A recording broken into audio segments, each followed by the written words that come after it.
मसीह की। मेरे अजीज़ों, आज की सुबह खुदावंद आपके और आपके घरानों के साथ रहे और आपको रूह का मसा दे, आमीन।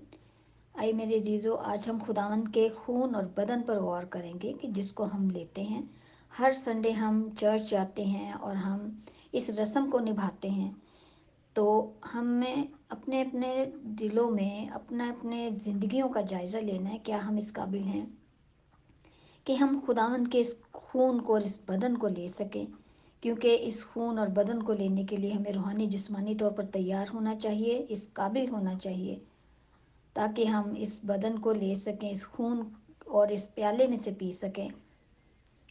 और हम अपनी अपनी ज़िंदगी पर गौर करेंगे, क्योंकि बहुत से ऐसी बातें हैं जिससे हम इस लायक नहीं ठहरते कि हम खुदावंद के इस पाक शराकत में, इस ज़ियाफ़त में, इस दावत में हम शरीक हो सके। क्योंकि जब हम दावत में शरीक होते हैं तो हम सब मिलकर होते हैं, किसी एक की दावत नहीं होती। वो ज़ियाफ़त वो सब बहुत से लोगों के लिए एक इकट्ठ होता है, जहाँ हम मिलकर उस खाने को खाते हैं, खुश होते हैं, शुक्रगुजारी करते हैं। सो मेरे अजीज़ों, आज बड़े अफसोस से मुझे एक मर्तबा फिर कहना पड़ता है, और मैं हर दफ़ा इसी बात पर ज़ोर देती हूँ, क्योंकि इस वक्त हमें प्यार मोहब्बत की बहुत ज़रूरत है मेरे अजीज़ों। खुदावंद का यही हुक्म है सबसे बड़ा कि हम एक दूसरे से प्यार मोहब्बत से रहें। जब हम एक दूसरे से नाराज़ हैं, अगर माँ बाप नाराज़ हैं, बच्चे नाराज़ हैं माँ बाप से, हम अपने बहन भाइयों से, अजीज़ रिश्तेदारों से नाराज़ हैं, उनके लिए हम दिलों में नफ़रत रखते हैं, कदूरत रखते हैं, तो फिर हम इस लायक नहीं ठहरते कि हम खुदावंद के इस बदन को ले सकें। अगर हम नामुनासिब तौर पर हम इस शराकत में शरीक होते हैं तो हम सज़ावार ठहरते हैं मेरे अजीज़ों। इससे पहले कि हम सज़ावार ठहरें, गुनाहगार ठहरें, क्योंकि खुदावंद ने ये खून और बदन हमारे गुनाहों की मुआफ़ी के लिए दिया, ताकि हम वो फिर गुनाह ना करें। लेकिन हम वो गुनाह बार बार करते हैं, हम किसी का दिल तोड़ते हैं। आज देखें, हम चर्च में भी जाते हैं तो हम एक दूसरे से नाराज़ होते हैं। चर्च से बाहर निकलते हैं, एक का मुँह उधर होता है, एक का उधर होता है, और उसी में हम इबादत में ही हम सोच रहे होते हैं कि हाँ, हम बाहर निकलेंगे तो वो मेरे सामने आएगा, मेरा भाई या बहन या माँ बाप सोचते हैं, तो हमने उनकी तरफ देखना नहीं, हमने उनको बुलाना नहीं है। तो हमारी इबादत, हमारी शराकत, ये बरकत के बजाय हमारे लिए गुनाह का सबब बन जाता है। मेरे चीज़ों, अपनी ज़िंदगियों पर हम सब मिलकर गौर करें। अगर कहीं हम नाराज़ हैं, किसी से गुस्सा है, कदूरत है, उस सब को ख़त्म करें, ताकि हम लायक तौर पर इस खुदावंद के बदन को ले सकें और उसके खून में से ले सकें। सो आइए हम देखते हैं मत्ती की इंजील और उसका 26 बाब और उसकी 26, 27, 28 आयत को देखते हैं। जब वो खा रहे थे तो यीशु ने रोटी ली और बरकत देकर तोड़ी और शागिर्दों को देखकर कहा, लो खाओ, ये मेरा बदन है।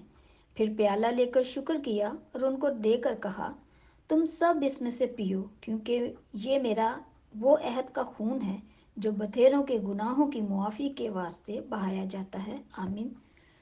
इसी तरह क्योंकि हमारे गुनाहों के लिए खुदावंद ने बहाया, ताकि हम आइंदा को गुनाह ना करें और खुदावंद के रूह के मसा में रहें, उसके बुलाए हुओं में और उसके चुने हुए लोगों में शामिल हों। जब हमारे अंदर गुस्सा, नफ़रत, कदूरत आएगी, एक दूसरे के लिए हम नफ़रत रखेंगे, एक दूसरे को देखना पसंद नहीं करेंगे। माँ बाप बच्चों के लिए, जब वो शादीशुदा हो जाते हैं, और बच्चे जब शादीशुदा हो जाते हैं, वो माँ बाप के लिए नफ़रत, गुस्सा रखते हैं, बहन भाई एक दूसरे के लिए रखते हैं, तो फिर हम खुदावंद के चुने हुए लोग होते हुए जब ये गुनाह करते हैं तो हम सज़ावार भी ठहरते हैं। तो मेरे अजीज़ों, हम देखेंगे पहला करंथियों और उसका 11 बाब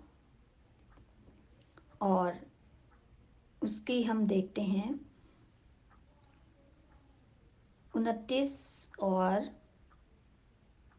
सॉरी हम 27 से 28, 29 को देखेंगे। सो पहला ग्रंथियों 11 बाब उसकी 27 से 29 आए। इस वास्ते जो कोई नामुनासिब तौर पर खुदावंद की रोटी खाए या उसके प्याले में से पिए, वो खुदावंद के बदन और खून के बारे में कसूरवार होगा। बस आदमी अपने आप को आजमा ले और इसी तरह उस रोटी में से खाए और उस प्याले में से पिए, क्योंकि जो खाते पीते वक्त خداوند کے بدن کو نہ پہچانے وہ اس کھانے پینے سے سزا پائے گا۔ خداوند کے زندہ پاک کلام کے پڑھے اور سنے جانے پر ہم سب کی برکت ہو، آمین۔ میرے عزیزو، اگر آپ خداوند کے اس بدن کو، اس خون کو لینا چاہتے ہیں، اس ضیافت میں شریک ہونا چاہتے ہیں، اس دعوت میں شریک ہونا چاہتے ہیں، تو اپنے آپ کو روحانی طور پر تیار کریں، ان نفرتوں کو، قدورتوں کو اپنے دلوں سے نکالیں، کیونکہ ان کو نکالنے کے لیے ہمیں کوئی روپیہ پیسہ خرچ نہیں کرنا پڑتا۔ گو کہ جب ہمارے اندر کمزوری آتی ہے، بیماری آتی ہے، تو ہم لاکھوں روپے اپنی صحت کے لیے اور اس تکلیف سے نجات پانے کے لیے ہم خرچ کرتے ہیں، لیکن جب ہمیں اپنے دلوں میں پیار محبت بسانا ہے، نفرت قدورت کو دور کرنا ہے، تو اس کے لیے ہمیں کچھ خرچ نہیں کرنا پڑتا۔ صرف خداوند کا یہ زندہ کلام ہے جس کو ہمیں پڑھنا ہے، جس پر ہمیں عمل کرنا ہے، تو خداوند ہمیں برکت دے گا، اور پھر ہم اور ہمارے بچے، ہمارے آنے والی نسلیں سزاوار نہیں ٹھہریں گی ہمارے گناہوں کے سبب سے، اور ہم اس شراکت میں شریک ہوں گے، تو پھر وہ خوبیاں،